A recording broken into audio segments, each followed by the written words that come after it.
अब होने को कुछ बाकी नहीं है। मैं मिलने आऊंगी साशना खाला से। लेकिन बेटा तुम वहां कैसे जाओगी? क्यों? मैं क्यों नहीं आ सकती वहां?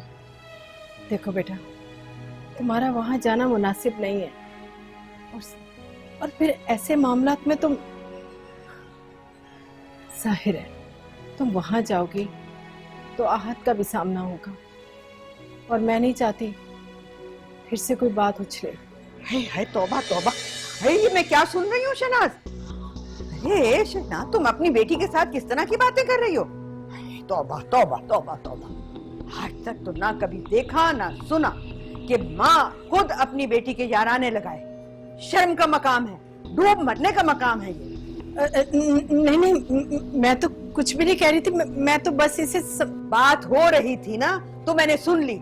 अब अपनी बेटी के करतूतों पर पर्दा डालने के लिए तुम्हारे पास कुछ नहीं रहा। अगर यही सब कुछ था तो मेरे बेटे के पल्ले बांधने की क्या जरूरत थी? उसी के साथ ब्याह देती ना जिसकी डाकिया बनकर आई हो तुम। तमीज से बात करें आप। मेरी माँ से इस तरह बात करने का हक किसने दिया आपको? अरे वाह वाह वाह वाह, यानी उल्टा चोर कोतवाल को डांटे। वाह, मैं ये पूछ रही हूँ। कुछ पूछने की जरूरत नहीं है। शर्म आनी चाहिए आपको, जो दीवार के पीछे कान लगा के हम माँ बेटी की बातें सुन रही हैं आप। आयजा, क्या हो गया तुम्हें? तुम कैसे बातें कर रही हो? तुम्हारी सास है। तो क्या हो गया? अगर बदकिस्मती से मेरा इनके साथ कोई रिश्ता जुड़ गया है तो ये बात तो इन्हें भी अच्छी तरह समझ लेनी चाहिए कि रिश्तों का एहसास और उनको निभाने की जिम्मेदारी सिर्फ इनकी बहू की नहीं। अच्छा अच्छा, रहने दो।